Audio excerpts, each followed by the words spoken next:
Bonjour à tous, aujourd'hui série numérique avec une série très connue, on va dire assez simple. Il faut connaître par cœur ce raisonnement.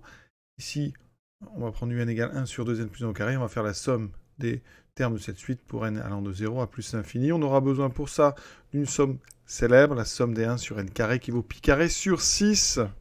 Je rappelle que cette somme, c'est la valeur de la fonction zeta pour donc s égale 2. Cette fonction zeta, c'est la somme pour n allant de 1 à l'infini des 1 sur n exposant ici s. Donc si vous prenez zeta 2, ça donne effectivement donc la somme pour n allant de 1 à plus l'infini des 1 sur n carré. Et on sait que ça fait pi carré sur 6. Voilà, ça c'est culturel, il faut reconnaître ce genre de choses. Je rappelle que cette fonction zeta ici, elle est définie pour des complexes dont la partie réelle est supérieure strictement à 1. Nous, ici, on a donc la série des UN. Alors, donc UN, le terme, c'est donc 1 sur 2n plus 1 au carré. Donc, c'est du 1 sur 4n carré plus 4n plus 1. Et on voit bien que UN est équivalent en plus l'infini à du 1 sur 4n carré.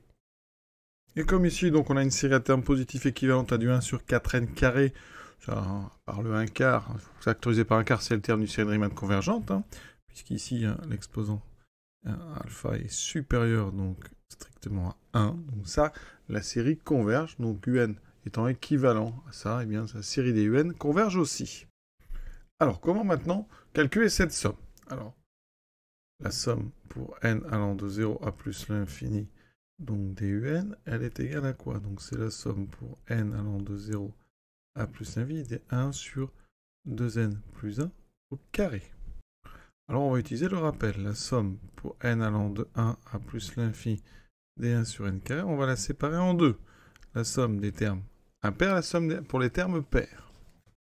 Les trois séries ici convergent, on peut donc séparer sans problème. La somme des 1 sur n carré, on va la séparer en la somme des 1 sur 2n carré, donc ça, c'est les inverses des carrés des nombres pairs.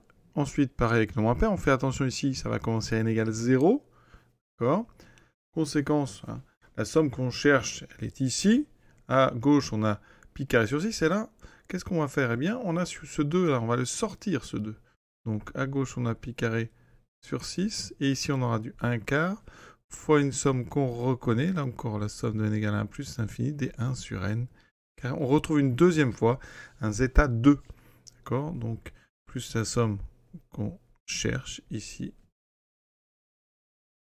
Ça veut dire que si on met tout à gauche, on obtient donc la somme de n égale 0 à plus l'infini des 1 sur 2n plus 1, donc c'est ce que je cherche. Ce sera donc ici pi carré sur 6 moins 1 quart de zeta 2, donc 1 quart de pi carré sur 6. Ça veut dire que donc la somme pour n égale 0 à plus l'infini des un, elle vaut donc pi carré sur 6, donc moins 1 quart de pi carré sur 6, c'est-à-dire 3 quarts de pi carré sur 6. On simplifie ici par 2, il me reste pi carré sur 8. On a terminé ce petit exercice, presque c'est du cours, essayez de retenir ça. À bientôt.